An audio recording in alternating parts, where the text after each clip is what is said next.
Sa ngalan ng Ama, ng Anak at ng Espiritu Santo, Amen. sumainyo ang Panginoon. At sumaiyo rin. Mga kapatid, tayo ay nasa ikalawang linggo ng Pasko na muling pagkabuhay ng ating Panginoon. Ang pangalawang linggo ay itinatalaga natin muli ang ating sarili sa mabathalang awa ng Diyos. The second Sunday of Easter is dedicated to the divine mercy of Jesus. Anong pagkakaiba ng hustisya sa awa?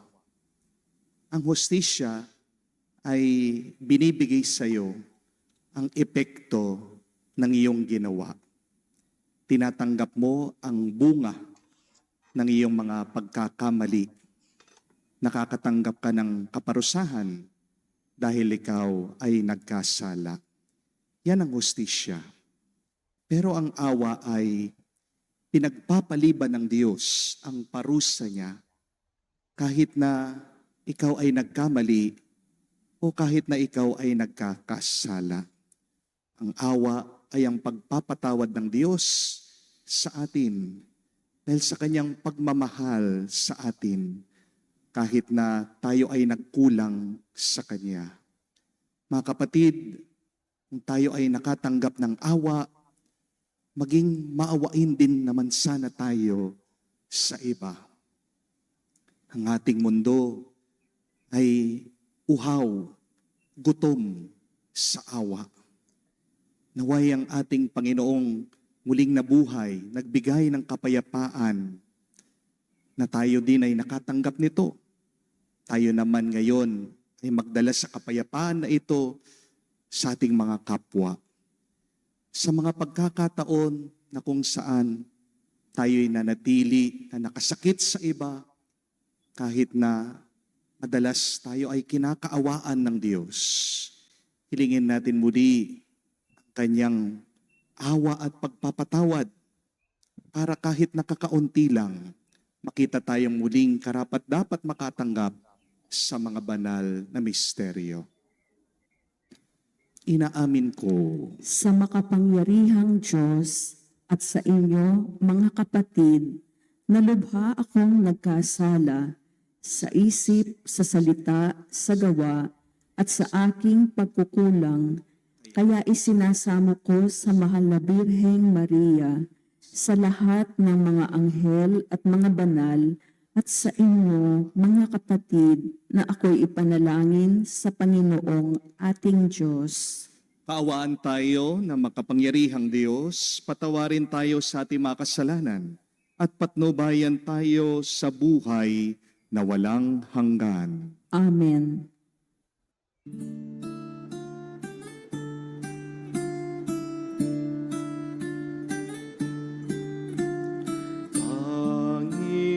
Panginoon, maawa ka. Panginoon, maawa ka.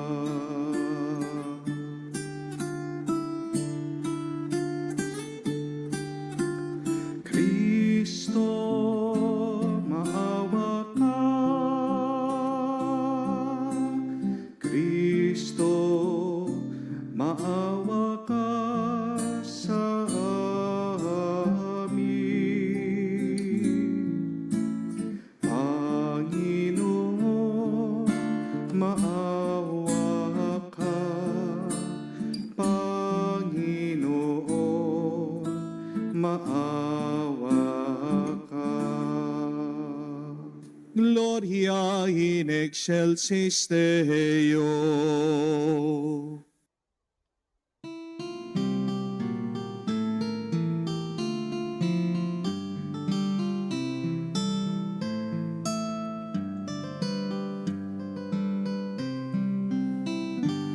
Luwalhati sa Diyos sa kaitaasan, kaloob sa lupa ay kapayapaan. Pinupuri ka at ipinandarama, sinasamba ka dahil dahil sa dakila mong kalwalhatian. Panginoon naming Diyos, Hari ng langit, Amang makapangyarihan, Panginoong Jesucristo, bugtong na anak ng Diyos, Kordero ng Ama. Ikaw na nag-aalis ng mga kasalanan ng sanlibutan. Tanggapin mo ang aming kahilingan, ikaw na naluluklok sa kanan ng Ama. Maawa ka sa amin, ikaw lamang ang banal, Panginoong Jesucristo, kasama ng Espiritu, sa luwalhati ng Ama. Amen, amen, amen, amen.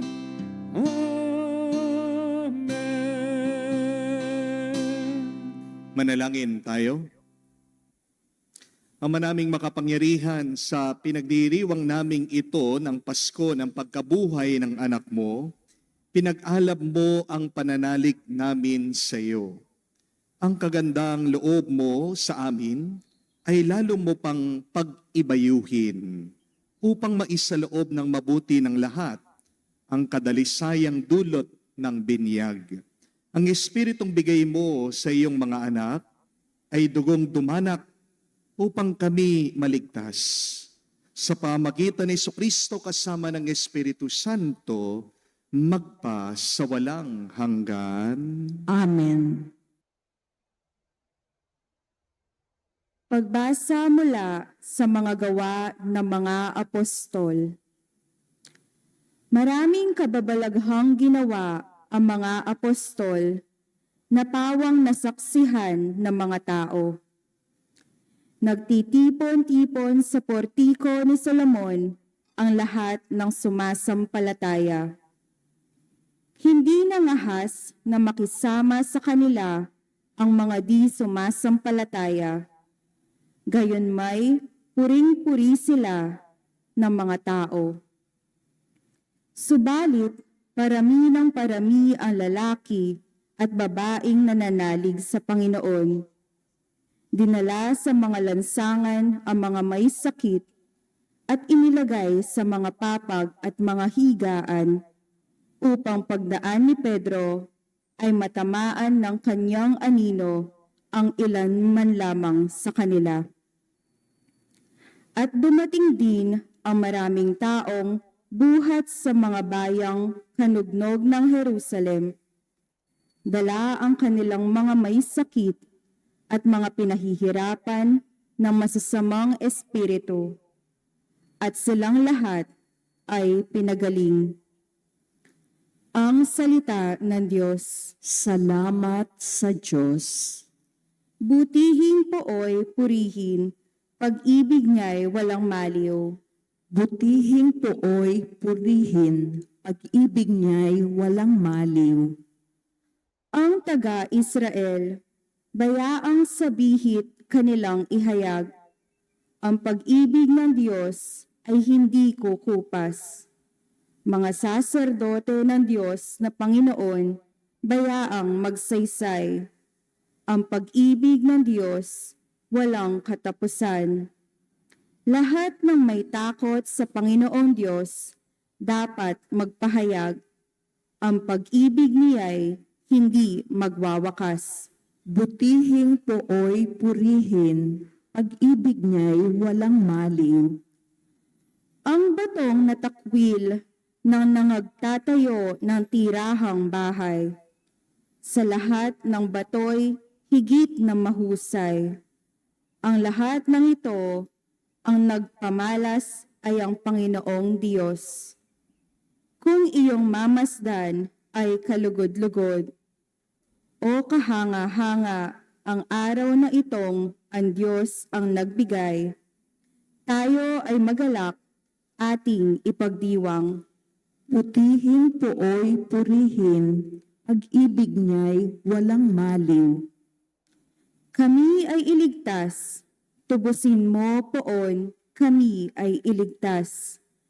At pagtagumpayin sa layunit hangad. Ang pumaparito sa ngalan ng Poon ay pagpapalain. Magmula sa templo, mga pagpapalay kanyang tatanggapin. Ang Panginoon ang Diyos, pagkabuti niya sa mga hinirang. Butihing pooy purihin, pag-ibig niya'y walang maliw.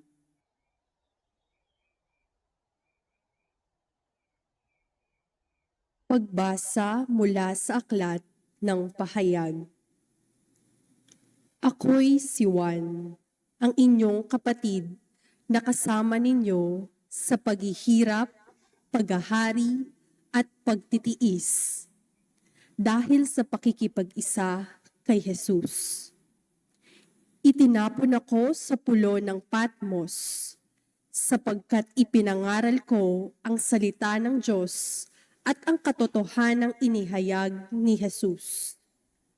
Nooy araw ng Panginoon, kinasihan ako ng Espiritu at narinig ko mula sa aking likuran ang isang malakas na tinig na parang tunog ng trompeta.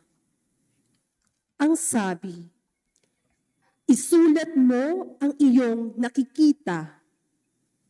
Lumingon ako upang tignan ang nagsasalita at nakakita ko ng 7 ilawang ginto. Nakatayo sa gitna ng mga ito ang isang animoy lalaki, nakadamit ng abot sakong at may pamigkis na ginto sa kanyang dibdib. Pagkakita ko sa kanya, para akong patay na nalugmok sa paanan niya. Ngunit ipinatong niya sa akin ang kanyang kanang kamay at sinabi, "Huwag kang matakot. Ako ang simula at ang wakas at ang nabubuhay.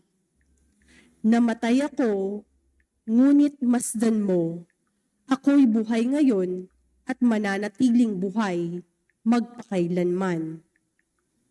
Nasa ilalim ng kapangyarihan ko ang kamatayan at ang daigdig ng mga patay.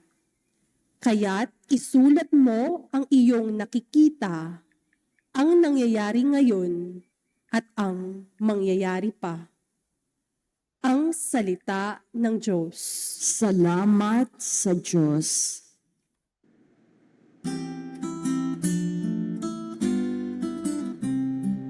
Alleluia, alleluia, alleluia, alleluia, alleluia,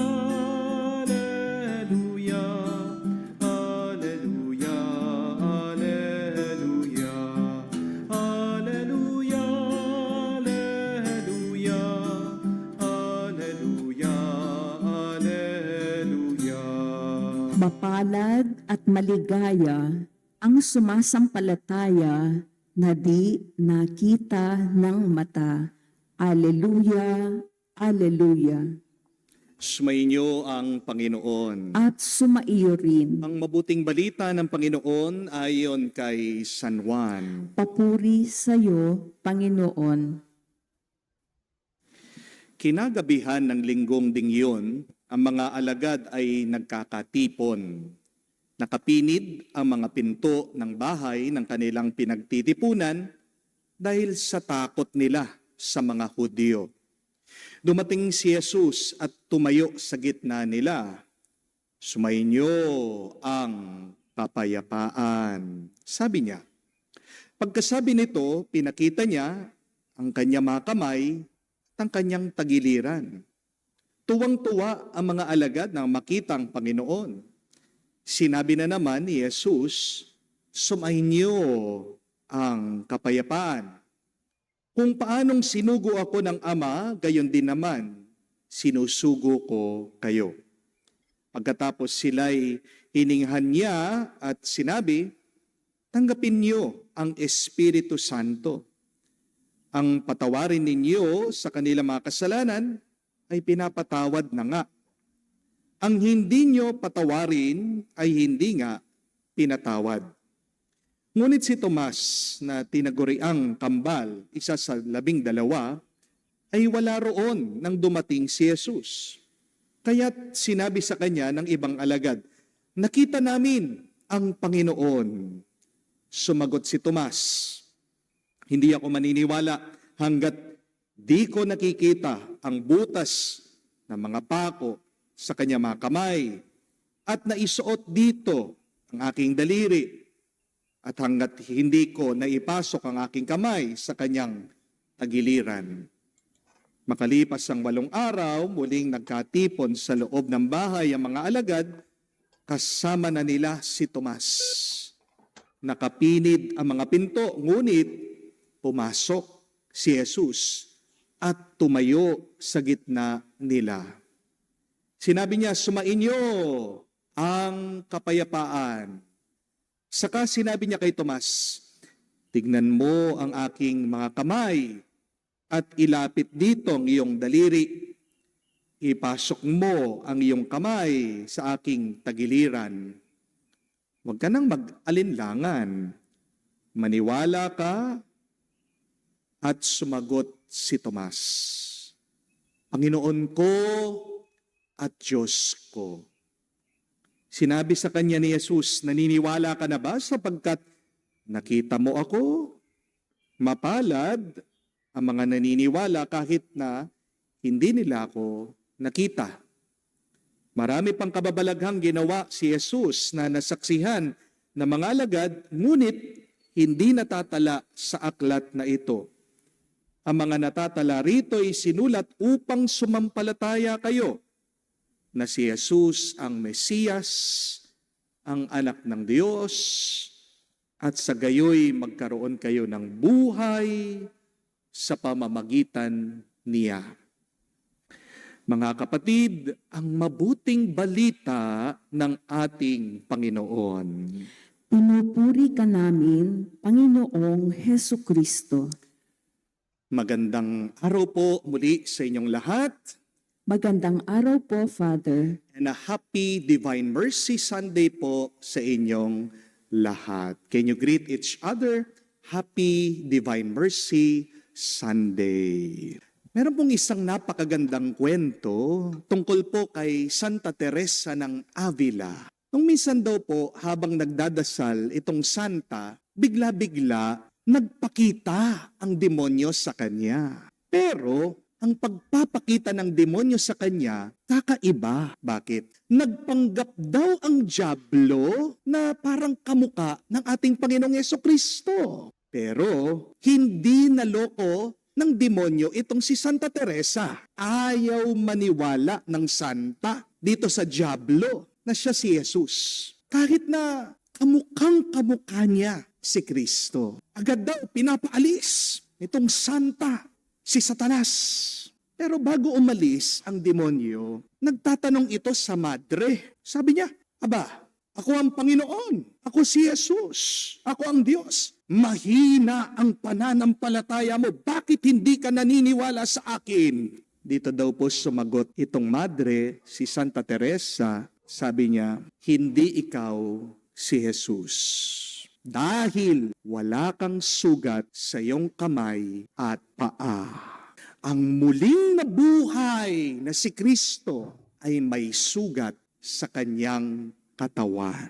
O nga naman po, no? Pero ito yung nakakapagtaka sa muling nabuhay nating Panginoon. Bakit kailangan pa niyang itira? Bakit iniwan pa niya yung sugat sa kanyang kamay at tagiliran? Kung nagsisimba po kayo araw-araw sa nakaraang linggo, maaaring napansin niyo po ito sa ating mga pagbasa sa mabuting balita, na yung mga nakakita sa muling nabuhay na si Jesus, yung kanyang mga alagad at apostoles, hindi daw siya makilala. Nagpapakita si Jesus sa kanila pero iba na yung kanyang itsura. Bakit?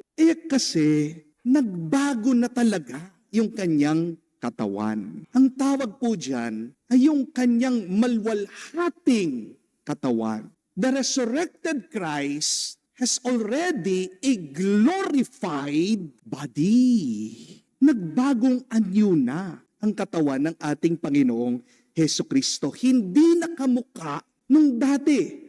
Hindi na siya mukhang kaawa-awa. Pero kung binago ni Jesus yung kanyang katawan, bakit iniwan pa niya? Bakit pinili pa rin niya? Bakit nanatili pa rin yung sugat sa kamay niya at sa kanyang tagiliran? Diba? Balikan niyo ang ating ebanghelyo. Yan pa yung unang pinakita niya na patunay. Tingnan niyo ang aking mga kamay, ang aking tagiliran. Hindi po ba mas maganda kung malwalhati na ang katawan ni Jesus?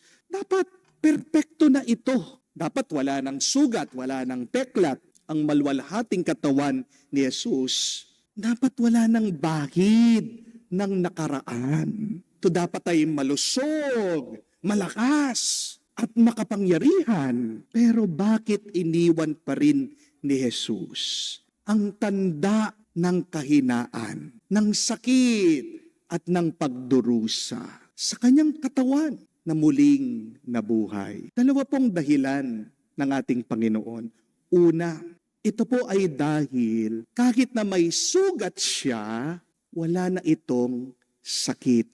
Hindi po ba kapag nasugat ka, tatakpan mo ito kasi baka ma-infeksyon. Itatago mo yung sugat mo para maghilom. Kapag pinakita mo na yung sugat mo, isa lang ibig sabihin, magaling na. Amen? Opo, may sugat si Jesus sa kanyang katawan. Pero kaya pinakita niya, wala na siyang nararamdaman na sakit dito. Paano nawala yung sakit ng kanyang mga sugat? Kasi kahit na nandun pa siya sa krus, matatandaan nyo, nakapako siya, nagpatawad na siya. At yan po ang dahilan, bakit wala na siyang nararamdaman na sakit at hapdi ng nakalipas. Mga kapatid, tandaan niyo po yan. Kapag nagpapatawad ka, hindi mo makakalimutan ang nakalipas. Pero hindi mo na naaalala yung sakit ng nakalipas. Gusto mong mawala yung sakit na yung nararamdaman, yung hapdi na dinulot ng ibang tao, magpatawad ka. Nahihirapan ka magpatawad, magpaturo ka kay Kristo kung paano tunay na magpatawad. Alam ko po, marami sa inyo, kahit na walang sugat sa kanilang mga balat, meron tinatagong sugat sa kanilang mga damdamin. Amen? How long have you been hiding those wounds in your heart? Alam ko po, yung mga iba, tagal na panahon pa ni Mahoma. Ilang years na, pabalik-balik pa. Mga kapatid, hanggang kailan mo itatago ang sugat na yan? Mas magandang tanong, kailan ka ba magpapatawad para mawala na yung sakit ng iyong damdamin? Pakita mo sa Diyos ang sugat mo. Hayaan mo ang pagpapatawad ni Jesus ang mag-alis ng iyong damdamin. Dahil ang ating muling nabuhay na Panginoon, anong dala niya? Anong unang salita na sinabi niya? Kapayapaan ang manatili sa inyo.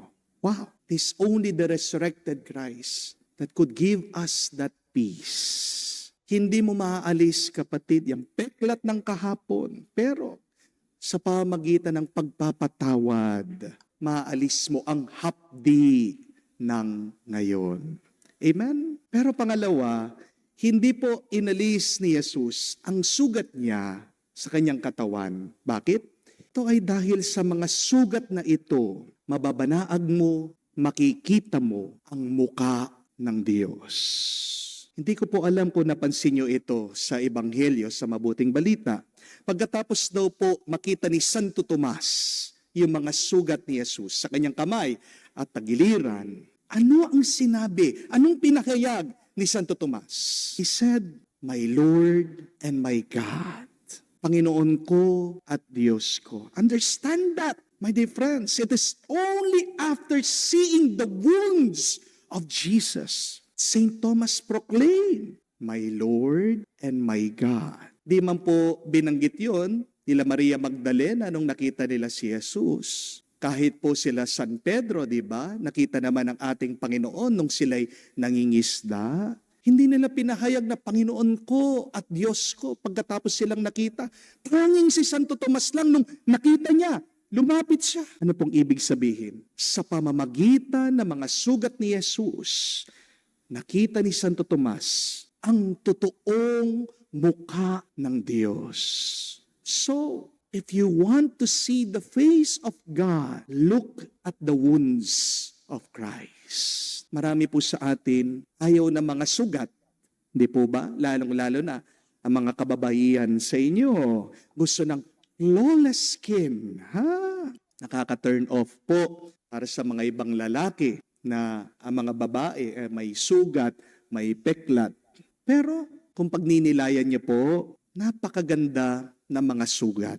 Lalong-lalo na kung yung mga sugat na yan ay nandyan dahil sa pagmamahal. Di ba? Pangit ang mga sugat ng tiyan ng isang ina. Pero dahil sa sugat na yan, buhay ang kanyang mga anak dahil siya'y nagpasesaryan. Amen? Hindi kaaya-aya ang mga kalyo sa paa ng isang magsasaka. Pero dahil sa mga pangit na paang yan, kaya tayo po ay nakakakain. Kaya tayo ay merong bigas araw-araw. Amen? Hindi magandang tingnan. Sunog na balat sa kamay. Pero dahil sa mga kamay na yan, araw-araw na naglalaba. Diba? Kaya meron kang nasusuot na malinis, mabangong damit. Oo, minsan meron tayong mga sugat na dulot ng pagkakamali at pagkakasala. Pero maraming sugatan ngayon dahil pinili nila ang magmahal. Ask yourself, those wounds of mine, are they a product of my sin or are they a product of my loving? Kung nasugat ka dahil nagkasala ka, kapatid, humingi ka ng tawad sa Diyos. Amen? Pero kung nasugat ka dahil nagmamahal ka, matuwa ka, magalak ka, magpasalamat ka sa Diyos dahil kamukha mo ang Panginoong Hesukristo. May sugat si Jesus dahil pinili niya ang krus. Pinili ni Jesus ang krus dahil ganyan niya tayo kamahal. Gusto mo bang makita ang Diyos?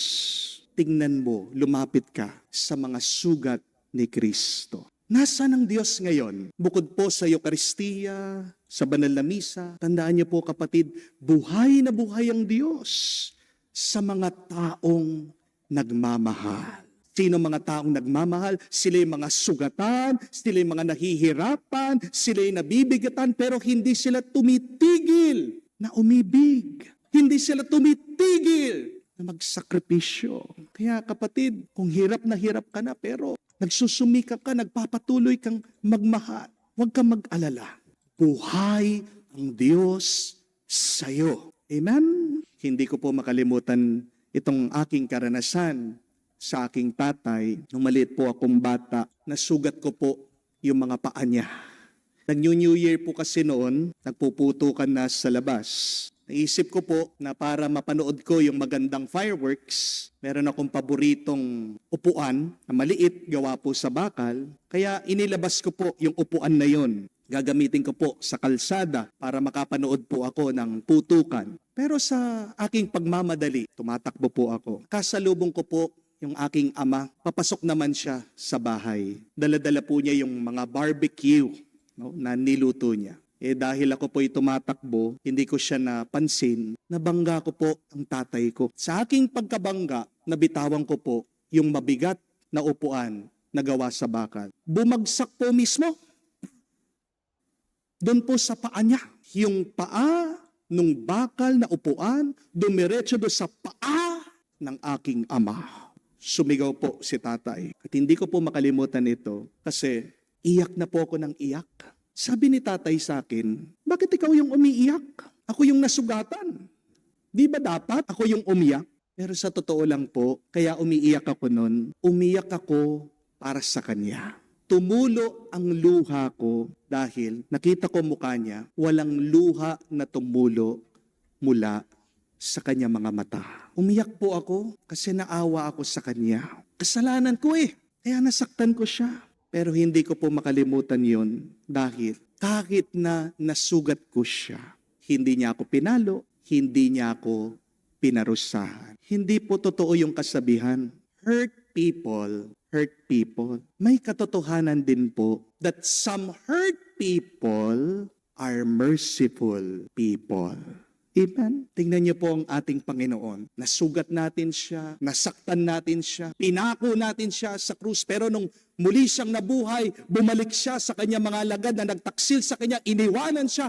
Anong unang-unang ginawa niya? Pinatawad sila, binigyan sila ng kapayapaan, minahal sila muli. Kapatid, ano ang tawag mo sa tao na kahit na nasaktan, nasugatan, pinipili pa rin niyang magmahal, magpatawad, at mahabag? Ano pong tawag niyo doon? Tanga? Di po ba? Stupid love, sasabihin ng iba. Hindi po. Ang katotohanan, kapag patuloy ka nagmamahal, nagpapatawad, mahabagin ka pa rin, kahit na nasaktan ka na, ang tawag dyan ay kabanalan. Pwede naman po na tayo ay maging banal, kamukha ng Diyos sa kanyang tulong. Pwede kang maging banal, kapatid, kung magpapatuloy kang magmahal at magpatawad kahit na nasaktan ka na. Magmahal ka sa pagpapatuloy mo ng pagmamahal. Sinasabi ko sa iyo, kapatid, yung sakit na nararamdaman mo, gagaling ka dyan. Magiging payapa ka sa iyong pagmamahal. Marinawa, piliin po natin maging banal kesa sa maging masama ang ating asal. Okay lang naman po na may sugat tayo. Kasi tandaan nyo, ang mga sugat na yan ay tanda ng ating pag-ibig at pagmamahal. Kapag meron kang sugat dahil sa iyong pagnanasa na magpakabuti at gawin mo mas mabuti ang iba, mga kapatid, buhay ang Diyos sa iyo. Huwag mong itatago ang sugat mo. Kita mo ang sugat mo, lalong-lalo na sa Diyos, para hilumin ka niya. Naway sa ating pakikisa, sa ating Panginoong Hesukristo, katanggap tayo ng tuwa, kapayapaan, at umaapaw na buhay. Kaya sabihin po natin, mabathalang awa ni Jesus. Kaawaan mo kami. Divine mercy of Jesus, have mercy on us, now and forever. Amen. Tumayo po tayo, ipahayag natin ang ating pananampalataya. Ating sabihin, sumasampalataya ako Sa Diyos, amang makapangyarihan sa lahat, na may gawa ng langit at lupa. Sumasampalataya ako kay Hesukristo, iisang anak ng Diyos, Panginoon nating lahat. Nagkatawang tao siya, lalang ng Espiritu Santo. Ipinanganak ni Santa Mariang Birhen. Pinagpakasakit ni Poncio Pilato. Ipinako sa krus, namatay, inilibing, nanaog sa kinaroroonan ng mga yumao. Nang may ikatlong araw, nabuhay na mag-uli, umakyat sa langit, naluklok sa kanan ng Diyos amang makapangyarihan sa lahat. Doon magmumulang paririto at humukom sa nangabubuhay at nangamatay na tao. Sumasampalataya naman ako sa Diyos Espiritu Santo, sa banal na simbahang Katolika, sa kasamahan ng mga banal, sa kapatawaran ng mga kasalanan, sa pagkabuhay na muli ng nangamatay na tao, at sa buhay na walang hanggan. Amen. Pinag-utos po ng ating mga obispo dito sa Pilipinas na ang pangalawang linggo ng muling pagkabuhay ng Panginoon ay ang pagtatalaga ng buong bansa natin sa mabathalang awa ni Jesus. Kaya imbis na tayo po ay manalangin para sa ating mga intensyon, ating ipagdarasal ngayon ang panalangin na pagtatalaga sa divine mercy ni Jesus. Manalangin tayo.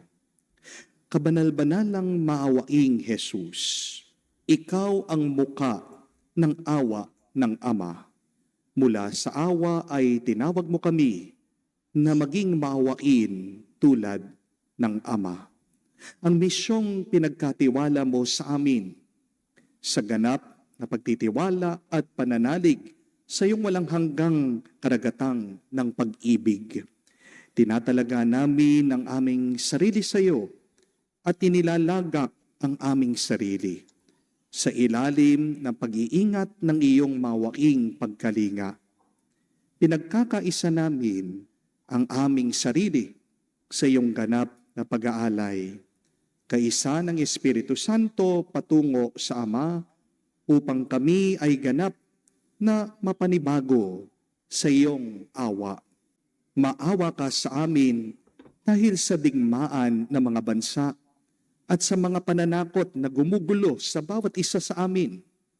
Maawa ka sa amin sa malawakang pagkakasala laban sa katotohanan at sa mga karumaldumal na kasalanan, laban sa katarungan ng pagkakapatiran ng sangkatauhan. Maawa ka sa amin sa mga kalapastangan ng ginawa laban sa iyo, mabathalang awa at sa kasuklam-suklam na panlilibak sa mahihina at mahihirap. Maawa ka sa amin sa mga pang-aabuso sa dangal ng tao, mga kasalanan laban sa buhay, pag-ibig at pamilya. Tulungan mo kami, O Panginoon, na ipamalas namin ang iyong awa sa aming kapwa. Ingatan mo kami bilang iyo, ang sa oras ng pagsubok ay di kami mawawalan ng pag-asa, kundi may lubos na pagtitiwala, ay magpasakop kami sa iyong banal na kalooban. Gawin mo kaming kasangkapan ng kaaliwan sa iba, lalo na sa mga nawawalan na ng pag-asa at hindi na nagtitiwala sa iyong awa. Naway makilala ng lahat ng tao ang iyong hindi masukat na awa, magtiwala sa iyong awa at walhatiin ang iyong awa, magpa sa walang hanggan. Jesus, Hari ng awa, kami nananalig sa iyo, kami iyon ng lubos. Amen. Puli po, maraming salamat sa inyong mga donations. Sana po wag kayong magsawang tumulong at pinagdarasal ko po na lahat ng mga tumutulong, nagdo-donate, nagpapadala ng kanilang mga offerings ay mas basbasan pa ng Panginoon. Tandaan niyo po, the more that you give, the more that you receive. God bless po sa lahat na nagpapadala ng tulong sa ating parokya.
Manalangin kayo mga kapatid para ang ating mga paghahain ay kalugdan ng Diyos amang makapangyarihan. Tanggapin nawa ng Panginoon itong paghahain sa iyong mga kamay sa kapurihan niya at karangalan sa ating kapakinabangan at sa buong sambayanan niyang banal.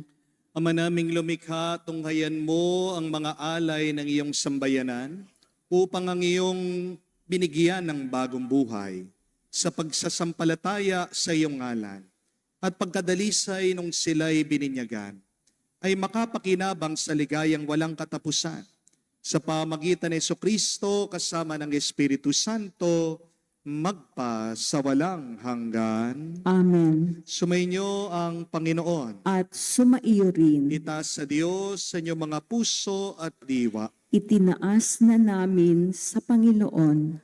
Pasalamatan natin ang Panginoong ating Diyos. Marapat na siya ay pasalamatan. Ama naming makapangyarihan, tunay nga marapat ikaw ang aming pasalamatan.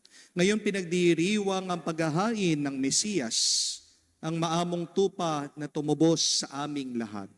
Sa paghahain ng sariling buhay at sa pagkabuhay ng anak mong mahal, nabuksang ganap ang iyong tahanan at kami pinaghaharian mong naging kasambahay. Sa pagkamatay niya sa krus, alupig ang kamatayan. Sa kanyang pagkabuhay, naging buhay siya sa tanan. Kaya kaysa na mga anghel, nagsisiawit ng papuri sa iyo ng walang humpay sa kalangitan, kami nagbubunyi sa iyong kadakilaan.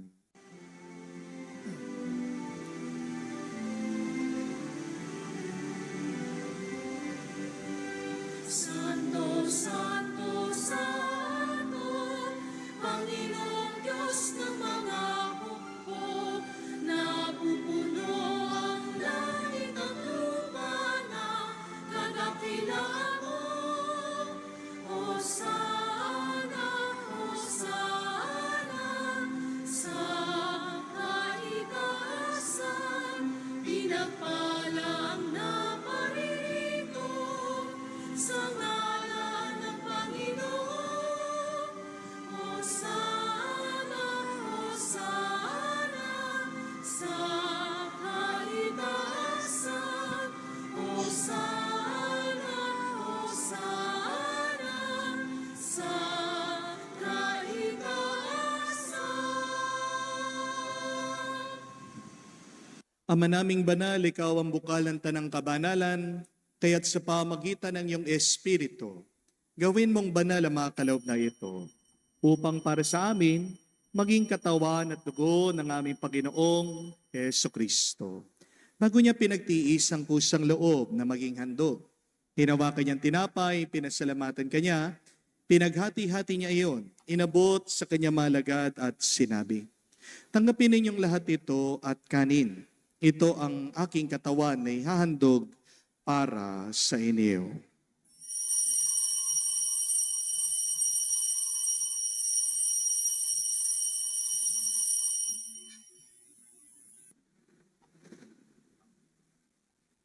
Gayon din naman na matapos ang hapunan, hinawakan niya ang kalis.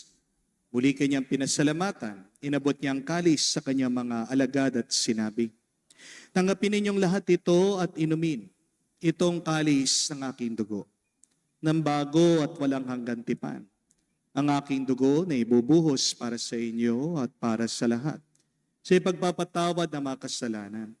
Gawin ninyo ito sa pag-alaala sa akin."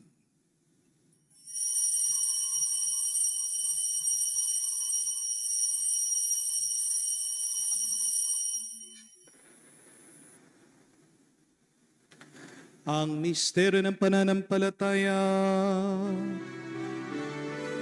Aming ipinahayag na namatay ang iyong anak, nabuhay bilang Mesiyas at magbabalik sa wakas para mahayag sa lahat.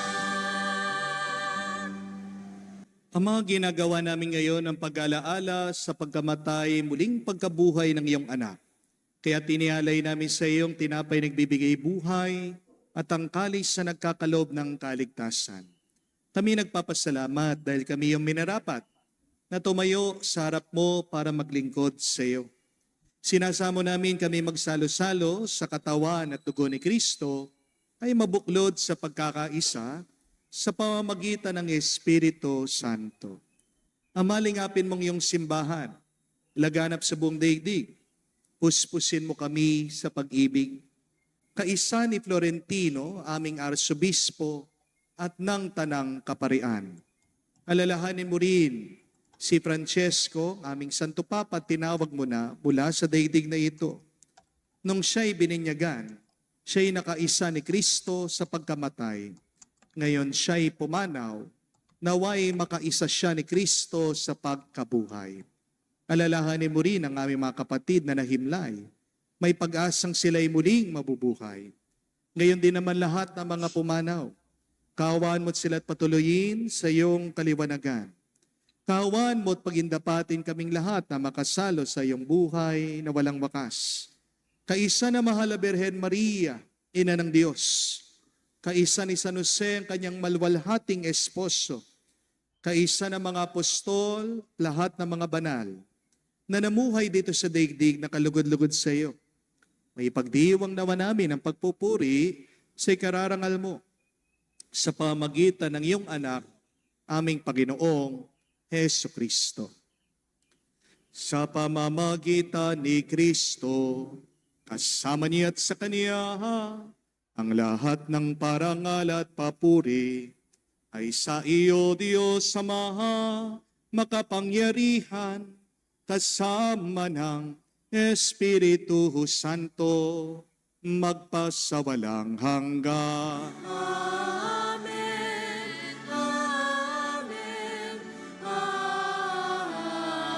Amen. Sa nakakagaling na utos sa turo ni Jesus sa Panginoon natin at Diyos, ipahayag natin ang lakas, loob.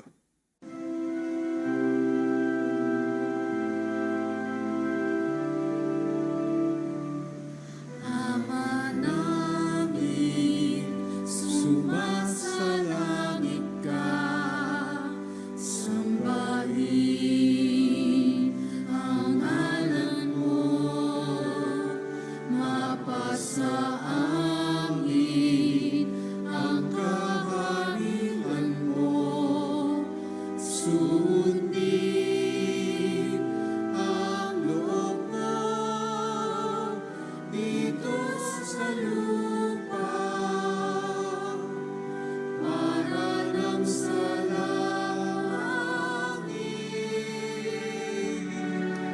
Bigyan mo kami ngayon ng aming kakanin sa araw-araw.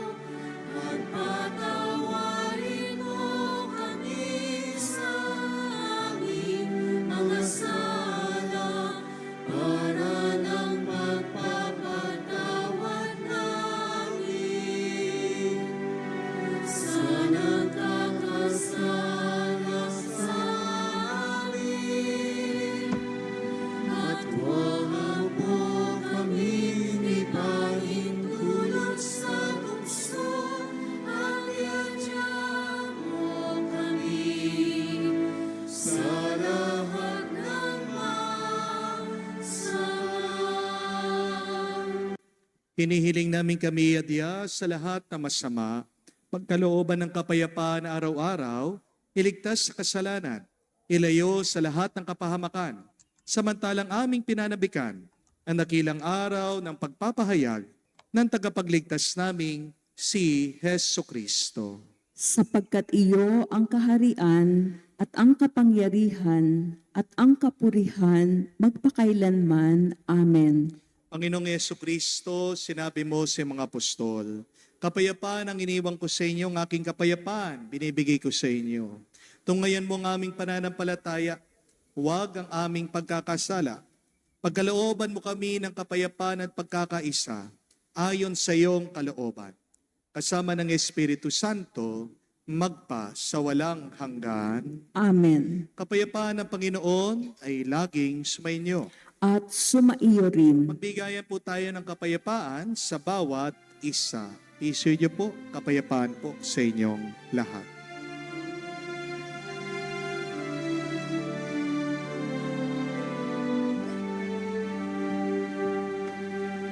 Cordero ng Diyos na nag-aalis ng mga kasalanan ng sanlibutan, maawa ka sa amin. Maawa ka sa amin. Cordero ng Diyos na nag-aalis ng mga kasalanan ng sanlibutan, maawa ka sa amin. Maawa ka sa amin. Cordero ng Diyos na nag-aalis ng mga kasalanan ng sanlibutan, ipagkaloob mo sa amin ang kapayapaan.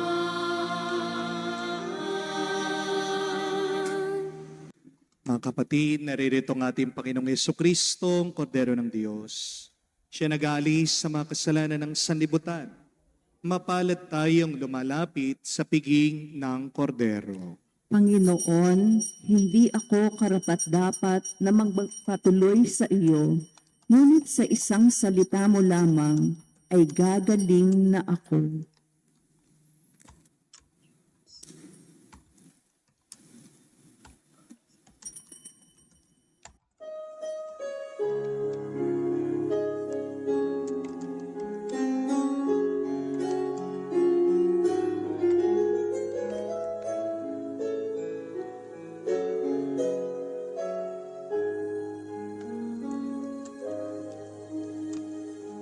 Stay with me, Lord, that I may never forget you. Stay with me, Lord, because I need you. Stay with me, Lord, for you are my life.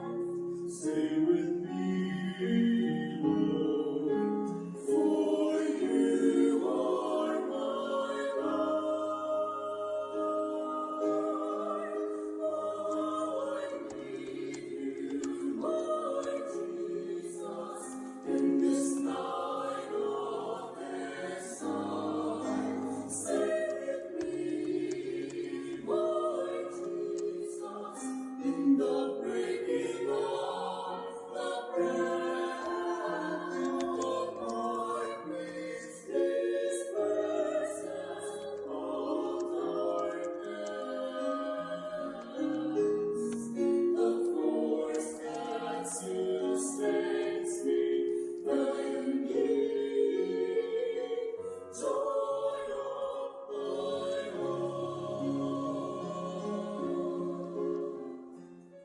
Lumuhod po tayo para sa panalangin para sa mga may sakit. Panginoong Yesus, lumalapit po kami sa iyo ngayon upang idulog ang kagalingan ng mga may sakit. Haplusin niyo po sila at pagkalooban ng panibagong lakas upang sila ay muling makapaglingkod sa iyo. Patawarin niyo po sana sila sa kanilang mga kasalanan at pagkalooban din ng kagalingang pangkaluluwa. Sa katahimikan po ng ating puso, banggitin natin sa Diyos ang pangalan ng mga kapatid natin na humihiling na mabilis na kagalingan.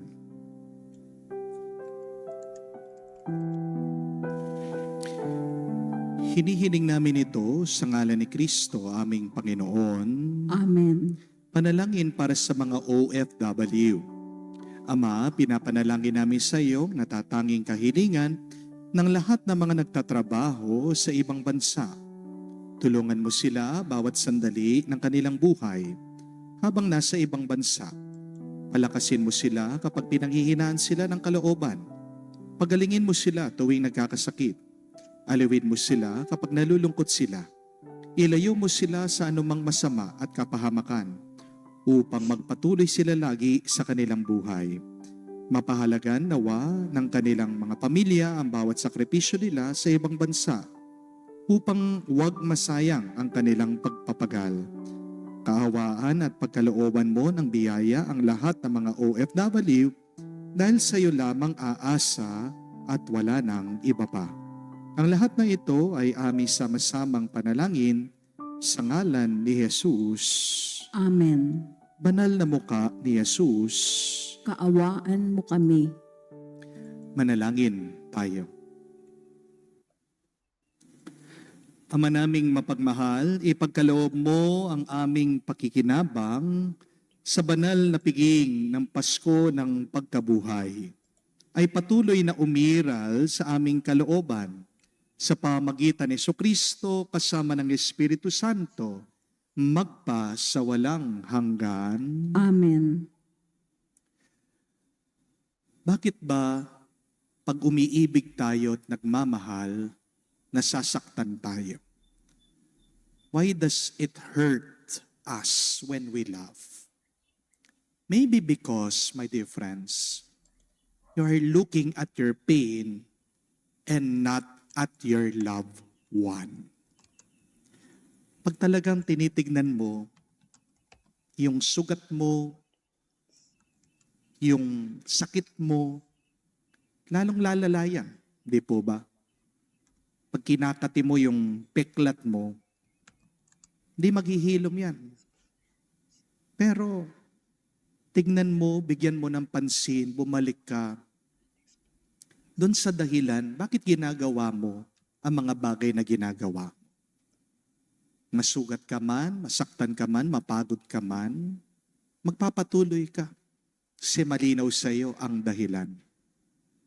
So focus on your love rather than on your hurts. It is there that you would have peace. Pero pangalawa, pinapaalala sa atin ngayon na ang mukha ng Diyos ay makikita mo sa sugat niya. Ibig din sabihin nito, sa ating mga hirap, sa ating mga sakit, sa ating mga pinagdadaanan na mabigat, buhay ang Diyos dyan. Nandyan ang Panginoon. Kaya kapatid, huwag mong iiwasan yan. Embrace those pains and hurt. Pray, look intently. You would see and encounter the resurrected Christ. Yang ang para po sa ating assignment ngayon, no? Gusto ko pong buksan nyo yung mga sugat ng puso nyo sa ating Panginoong Jesucristo. Kung meron po kayong image ng Divine Mercy, please face that image. And then pray. Open your hurts and pain. Show your wounds to Jesus. Dahil pag tinatago mo, lalong lalalayan. Kapatid, tiwala tayo na alam ng Diyos ang ating pinagdadaanan at meron siyang ginagawa para maibsan sakit, ang ating bigat. Tumutulong siya sa ating mga pagsubok. So today, pray to the divine mercy of Jesus. All together, we say, Jesus, we trust in you. Sumainyo ang Panginoon. At sumaiyo rin. At kayo'y basbasan ng Diyos, makapangyarihan sa lahat, sa ngalan ng Ama, ng Anak, at ng Espiritu Santo. Amen. Ang ating misa ay natapos na.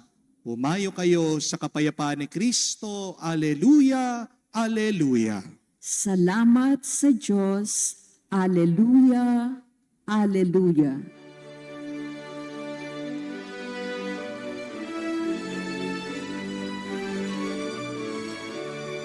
Si Jesus